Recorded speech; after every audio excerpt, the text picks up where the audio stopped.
Welcome to the Analog Gamers Podcast, a short podcast on board games and board gaming experiences. Here are your hosts. I'm Shane. And I'm Brent. And I'm Frank. So, welcome back with us today. Today we're going to talk about what the mechanism we're calling dice rolling. Obviously, I hope everyone knows what dice are. So they're those little things with sides that have usually numbers, but sometimes other things. And you roll them across the table. They cause different things to happen during the game. That's basically the whole definition of this, and we want to get into some of how broad that can be and how broad we consider dice rolling, and I think that's going to be a discussion for us. Is every game that has a dice rolling game, or are there games that have dice but aren't dice rolling games? Yes. Maybe. Not only do we talk about board games, but we talk about philosophy as well. That's where we're going today. And then we also want to talk about some of the reasons for that, and some of the examples, obviously, of where we see dice rolling done well, and maybe some that we don't see dice rolling done well. Well, and dice rolling is great because we've all played a dice rolling game. I think every person born in America has probably played a dice rolling game, whether it's Monopoly. Sorry uses dice, right? Yeah. Yeah, it doesn't have a pop-o-matic in the middle. Yeah, it's got that little poppy thing. So once again, do you roll those, or do those just tumble because it's I don't know. Well, it's not dice rolling, but it definitely is dice. It's dice. All right. Philosophy starts now. Already. So yeah, but yeah, so most of us have played dice rolling games before, and I think the most traditional mechanic with dice rolling is roll and move. So there's pieces situated around the board. Again, Monopoly, sorry. You roll the dice, Clue. You roll the dice, or you pop the little thing in the center that rolls the dice for you. And then based on that number, you move around the board. So that's the most familiar, I think, example of dice rolling and what rolling dice does. But that is not where dice rolling ends. There are lots of other ways that rolling dice are used. So if you think about dice rolling for movement, move and roll, or roll and move, is what it's frequently referred to as, roll and move. And so you roll, then you move your token in Monopoly. In Clue, you move your pawn towards whatever room you're aiming at. There are other ones, certainly, right? Yahtzee, you're going to roll. You're not moving anything. But it's very definitely a dice rolling game. In fact, it has its own, kind of become its own mechanism, the Yahtzee mechanism, where roll dice, you get to keep some, pick up others and re-roll them, and after so many re-rolls, you're done. But certainly that shows up in other games, several modern games like King of Tokyo. Yeah, and then the classic combat, right? So you have two people up against each other, you roll dice, the higher dice wins in combat. So, for example, Risk is a time that's used. Actually, that's kind of gotten its own name as a mechanism, too. People will talk about the Risk combat mechanism, and they really are talking about that way of rolling and comparing dice. And so I think there's a good time to point out the reason for that. The reason that dice are used in games is really to provide that random element. Right. That's the only real way to get a fully random. That and cards. But they're going to be a set number of cards generally. So it's random, but it's depending on how often you're shuffling, it's how many permutations with replacement or without replacement. You know, effectively, with dice rolling, it's with replacement. We've just branched off into mathematics. We have played games where we're rolling dice, and these two start calculating probabilities. That's not us. And, no, it has been. Yes, it has been. And I'm just like, can we just roll the dice and see what happens? It doesn't take us that long. So, Brent, I agree with you. There's definitely that random element, which is why sometimes in dice rolling games, I get super frustrated, especially in games that are completely dependent on rolling dice, because I really enjoy board games because I can think critically and make strategic decisions. And sometimes the dice rolling throws all of that out the window, and it's just completely based on the roll of the dice. So, dice rolling for me can get frustrating sometimes. Yes, I would agree. It can undo all your best laid plans. I feel like that's why we don't see many roll moves after you get out of a younger generation of games. Yeah, I think that's true. The only one I'm aware of is Magical Athlete, which is not played as a serious strategic game. I've never played it, but it's kind of hey, it's late at night and we don't really want to think that hard, played at the end of the convention kind of game where people are now they're interested in socializing and horsing around. And it's got it brings out a lot of laughter, and it's almost a social game more than anything else, from the way I've heard it described. That may not be entirely accurate, but that is the only modern roll and move game I can think of. Yeah, the only other one I know is Talisman, which I don't know if you consider early 80s modern, but it's certainly not, as simplistic as Monopoly. So in Talisman, there's 3 separate levels. Essentially, you're like climbing this mountain or whatever it is, and you're rolling dice to move. You select which way you move around the board depending on where you're going to land. There's definitely strategic decisions to make. There's some risk-taking in it. There's deciding, if you want to fight elements that are already on the board. But the roll and move in that, it's a little more complex since you're deciding strategically what places you go, depending on where you're at in the game, if you're going to move up a level to the next level.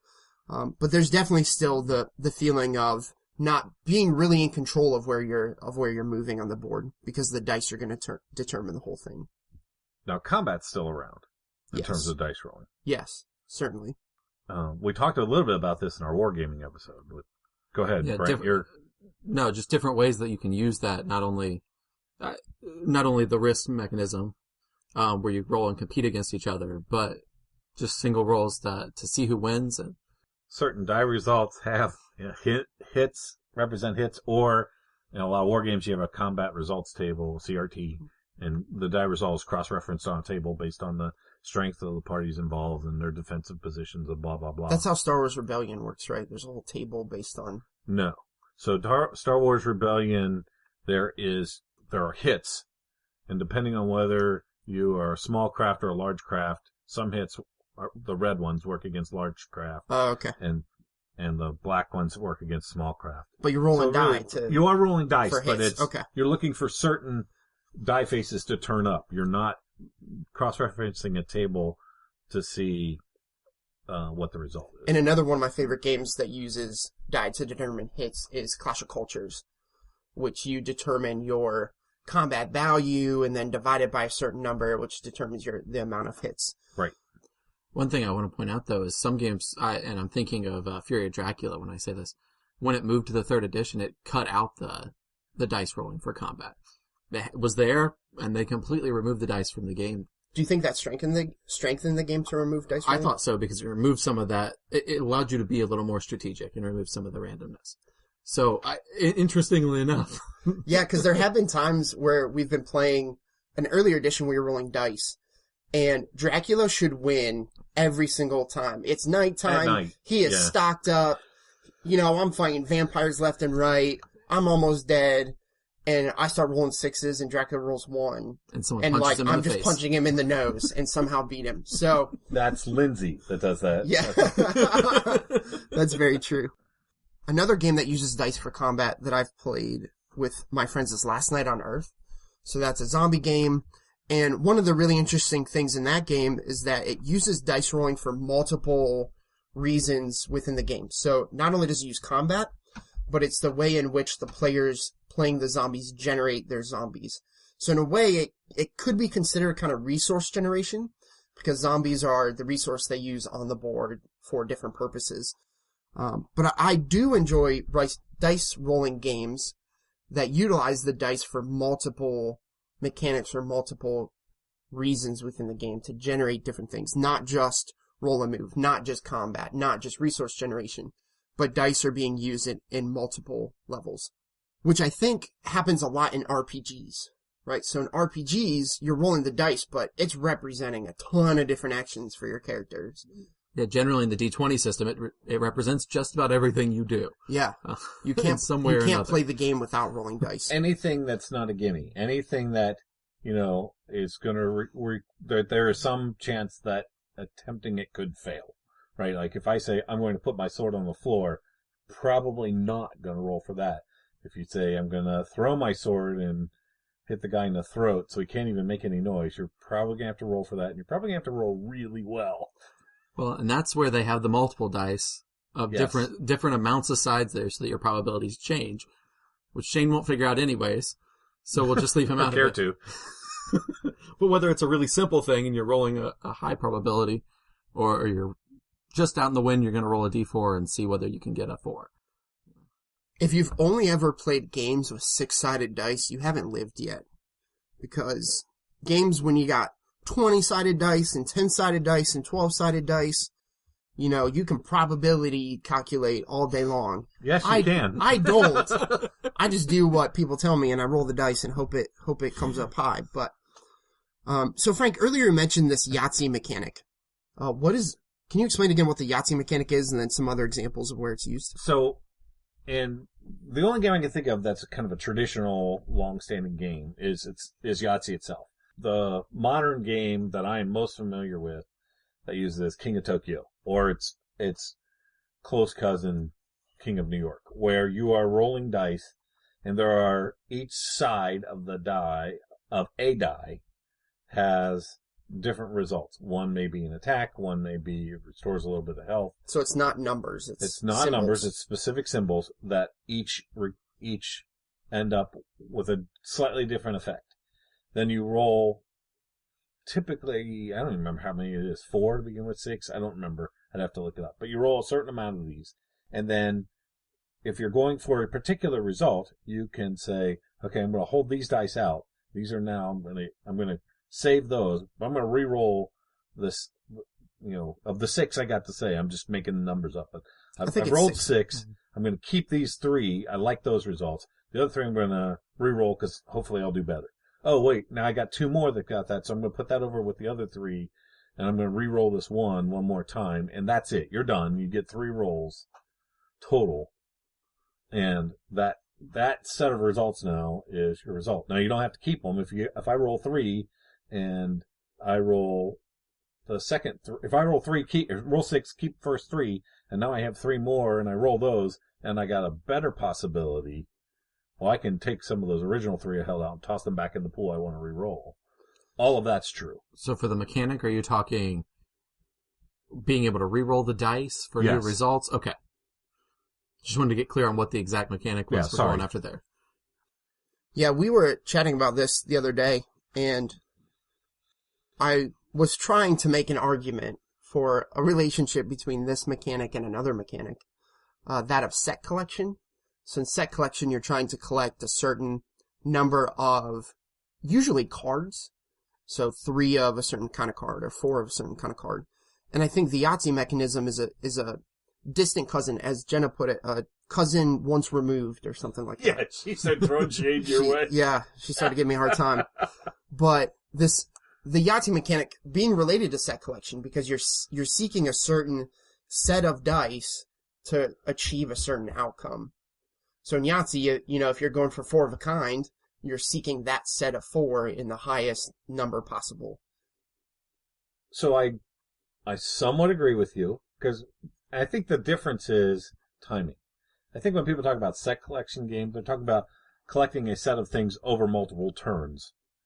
And with the Yahtzee mechanic, that entire set has to come up within that turn. The next turn is entirely separate. And so I see your point. I think there's an unexpressed, unsaid difference there that a lot of people have in their brains. I don't know if it's valid or not. So would you agree it's a second cousin once removed? So I would say they are related. However, I would say Yahtzee mechanism, because you're trying to come up with a set all in one turn, when you say Yahtzee mechanism, that set collection is already in the definition. Yeah. So you don't need to say, it's got a Yahtzee mechanism and set collection, because it's kind of redundant. Gotcha. So I think I would pull Sataku as one of these Yahtzee mechanism games that's not Yahtzee. Because it does give you a chance to re-roll only once more, I believe. I think you go as long as you want, right? Oh, yeah. Because it's a You're push your luck. You only have to pull 3 of the dice that you roll, to stack. Yeah. So that's the difference there. But then you keep rolling to try to get more of those. And if you get all of them that you want at first, you can keep them. And the push your luck comes in because if you can kind of bust yourself if you have 4 dice stacked and roll bad dice, you blow up your turn and nothing counts. Okay. So one game that I've played, I don't know if you two have played, is Elder Sign. I've not. And in Elder Sign, you're using dice that have symbols on them to accomplish certain tasks within the game. So you might get a task where, this goopy thing crawls out of another dimension and is attacking you. And you have to roll 3 eyeballs and 2 swords. I don't know if those are actually symbols in the game. I'm just making this up. But you played. But I've played. Okay. Twice. At some point. I played twice. So you know whether you like it or not. I hated it the first time because we had such bad luck with the dice. We just were annihilated. It's a cooperative game. We got just absolutely trounced by the game. But anyway, so in that game, you're rolling dice to accomplish certain tasks. Now the thing with this game is I can put 2 eyes on that card, and then I think there are certain dice that you can kind of hold back. So if I roll an eye, I can hold it back and reserve it for the next time that I'm trying to get that eye. So the Yahtzee mechanism is present because you're trying to accomplish all of this within your turn. But then there are times that you can reserve dice, there are special dice that you can use to help other players. And so it really interacts well because it's not just the dice I roll on my turn only matter to me, but since it's cooperative, it really matters to everybody at the table.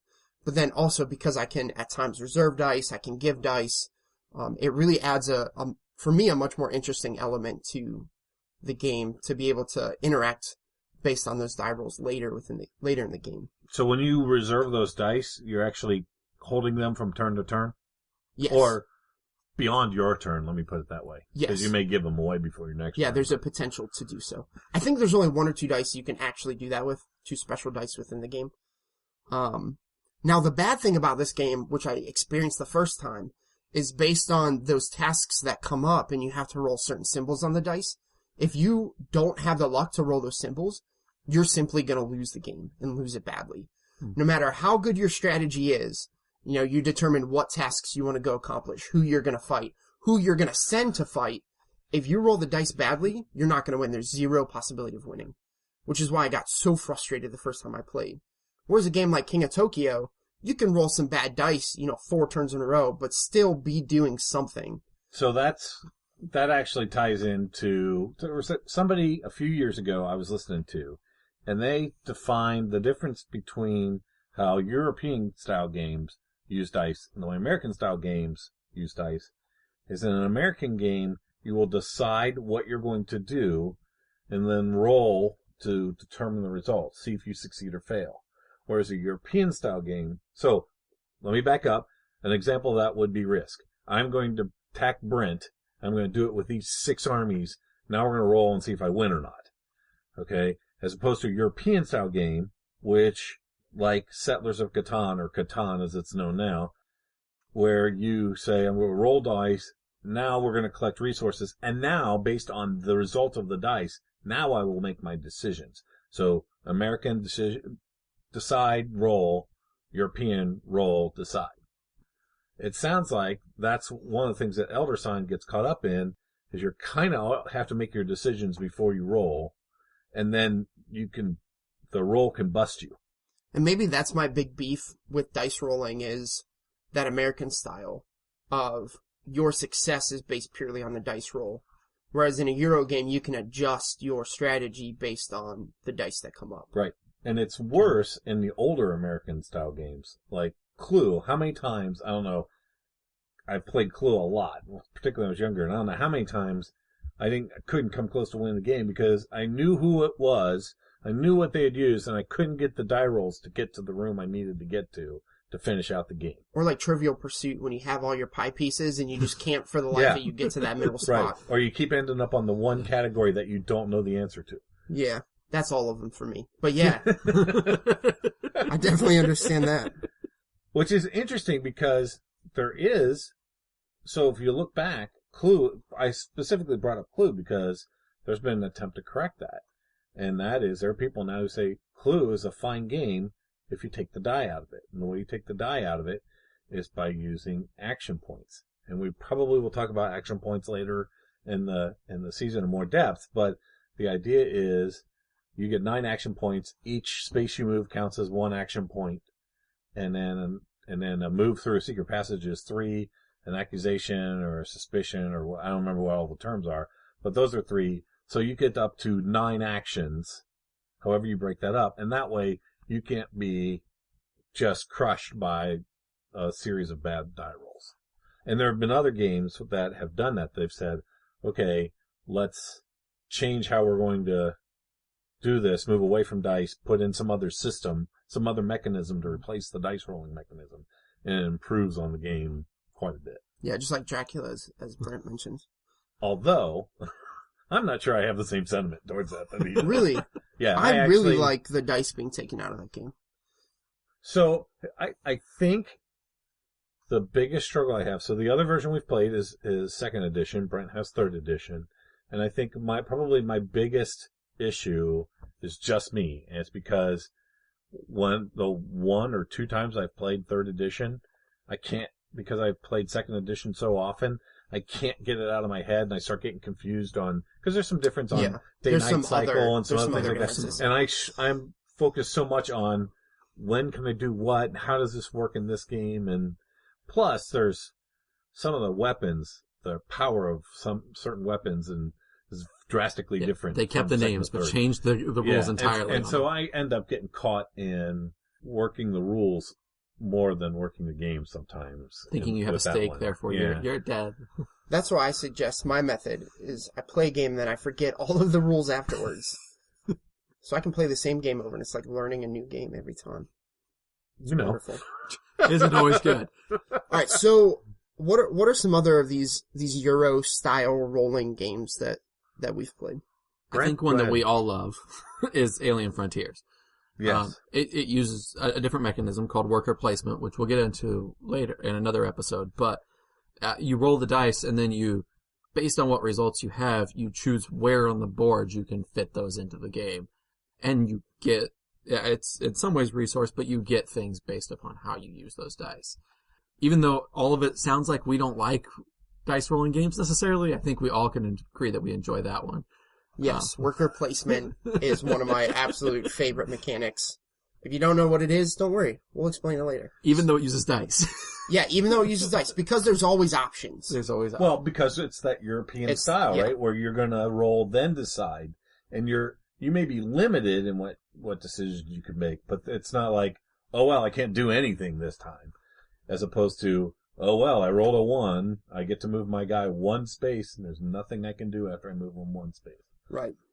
Yeah, in that worker placement, right, where you get to decide where you're going to use your dice, a 1 isn't necessarily worse than a 6. Right. It's just that different. 1 might be what you wanted as opposed to the 6. And so really being able to control that. And then typically in those worker placement games, there are ways to manipulate what the role is. So careful, because you're going to confuse people on worker placement. But a lot of times in modern games that use dice, there is a way to manipulate the dice. So you can flip it over so that what was on top is now on the bottom, and use the new result on top, or you can raise and lower it by 1 or something like that. Which brings a really interesting thing about dice that I don't know if everyone knows. If you flip a dice, they always add up the same. A 6-sider. 7? That's up to 7. Yes. Yeah. And more trivia, those little dots on the dice are called pips, which I didn't know until I got into gaming a little bit more. Yeah. So.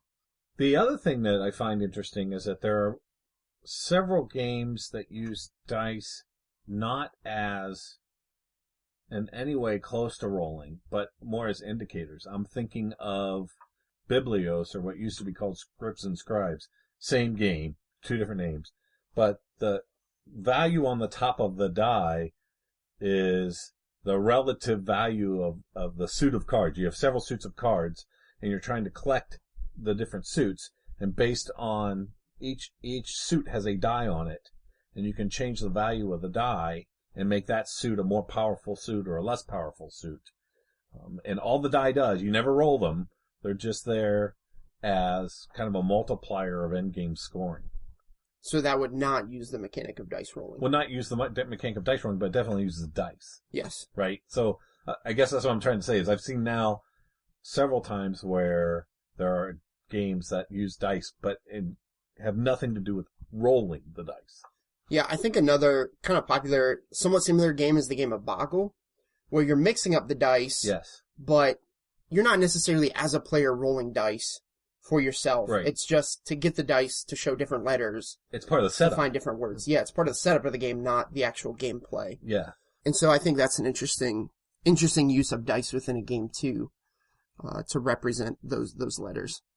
So let's finish this up. I wanted to bring up something that we had talked about a little bit, and I wanted to get out there. What are some rules about dice rolling that we have when we're playing a game? Oh, So now these are more like house rules. House Pet rules or peeves, pet maybe? peeves, or even so far as I'm going to go to, do you actually roll a dice? Do you use a tray, or do you use a tower? You know, there are a bunch of different ways to deal with this dice rolling problem sometimes. And Bowling, first, where you're not, if people are knocking everything over before on the board. yeah. Shane so seems very irritated. So my what pet biggest pet peeve is rolling dice on the board. Don't do it because it ruins everything. Because you can't do it in a controlled manner, right? People roll on the board and you knock pieces everywhere. Like the people who play Catan and they just roll across the board. Man, that makes me not want to play games anymore. So do you use the box lid or a dice tray to contain that? So it depends. Depending on how big the table is compared to the game. If your table is plenty big enough and everybody got like 3 feet of room on each side of them, you just roll on the table. Now if you're on a teeny little table, then I would just use the box lid, dice tray if somebody has it to roll in just to contain the dice. But I cannot stand when people roll on the board and pieces go everywhere. So go ahead, Brent. I think a big problem also is that they fall on the floor. And then do you count the result that fell? Do you count the result as it... If it's good for Do me, you pick yes. it up and re-roll it? If it's bad for me, no. How do you decide it's on that the at a floor, game it has to table? be re-rolled. So, I mostly agree if it's on the floor, it has to be re-rolled. Unless somebody is just getting creamed, and then they roll really well on the floor, then that's Oh, so okay. you'll use it as a catch-up mechanic? Yeah, if it's a good roll. If it's a bad roll, they'll re-roll it. Okay. Yeah, but, there's been times, playing D&D where somebody's just, rolling ones all day long. In D&D, ones are the worst you can do and are really bad for you. So if they roll and it goes on the floor and it's at 20, which is the best, I'm gonna be like, alright, use that 20. Maybe. What? Well, if you're the dungeon master, that's your call. I Right. won't play with the dungeon master. That won't let me keep good rolls.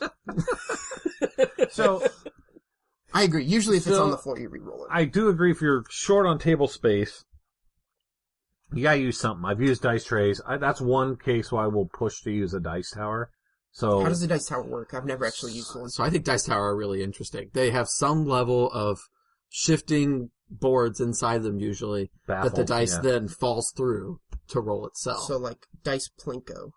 Kind of, Yes. yeah. And then whatever comes out the bottom is what you use as your result. Also reminds me of those like miniature golf courses where you hit the ball into the hole and it like depending on which one Randomizes and then with- yeah. where it comes out. So that's one reason to use them is because you're short on table space. The other reason to use them is with little kids who like to cheat on their die rolls, or adults who like to cheat on their die rolls. But it's because you drop them through the tower and no one touches them. The next person to touch those dice is the person who has to roll the next time. So no one's picking them up to hand them to somebody. Which is where the problem comes in, right? Somebody rolls and then very quickly they're just in one motion, roll, read, pick up, pass. And you're like, well, nobody else saw it. So it eliminates that problem. Yeah, so I think it was in our Christmas game episode I talked about how I was getting my 2 little nephews King of Tokyo, which is a dice rolling game we talked about. And I took your suggestion, I took out all the keep cards and just played with the discard cards, and they absolutely loved it. And That worked? And not only did they love it, but they were getting strategy to it. Now, one of them attacked and killed the other one and he cried, and so we had to deal with that portion of it. But, at that moment I was like, I should have gotten a co-op, but I didn't think about that. But they really, really loved it. And one of the things that I taught them as to what you're speaking to is you're not allowed to take dice from any other player, so that when your turn's over, you pick up the dice and you hand it to the next person. Right, because they just start grabbing dice before the next Right. player's done. And so teaching them, it's not okay to pick up the dice, or grabbing them beforehand, that you have to wait until the person hands it to you. And then, my one little nephew turned to his mom and was like, that's a rule in this game, but not any other games. And I was like, well, it's probably a good rule for all games. So leaners, what do you guys do about leaners? Depends on if it's a good rule for me or not. Okay, so if it's half on the board and half off. Yeah, it's kind of the same as the Uh, I think you should re-roll it. kind of the same as on the floor, I think. Yeah, to me, it's on the floor. You re-roll it. Depends if I'm Unless it's a leaning, good roll for shit. depending if I'm leaning on Boardwalk with a hotel on it. Somebody else is on that roll. So, yeah, typically re-roll those. Another method I've used is if you move the obstruction, however it falls. Like if it's just on like there's been times it's laying on a phone. So you just move the phone and however it falls, you keep that. Yeah, that would. Now a whole That'd be board, okay. if there's a lot of pieces on it, that ain't gonna Yeah. happen. But So we've talked a lot about dice rolling this episode and what we like, some of what we don't, some of our pet peeves, and we've learned never to roll the dice on the board or Shane will quit playing with us Preach. unless you want him to. Please bring new people to our podcast. We enjoy doing it, so I hope you enjoy listening to it. See you next time. This has been the Analog Gamers Podcast. Thanks for listening. Please spread the word about our podcast, which can be found at theanaloggamers.libsyn.com. You can email us at theanaloggamers@gmail.com or find us on Facebook as The Analog Gamers. Our intro and outro are recorded by Daniel Feldman. Logo artwork provided by Tabitha Jordan Nichols. The Analog Gamers Podcast is licensed under Attribution, No Commercial, Non-Derivative, Creative Commons 4.0 license.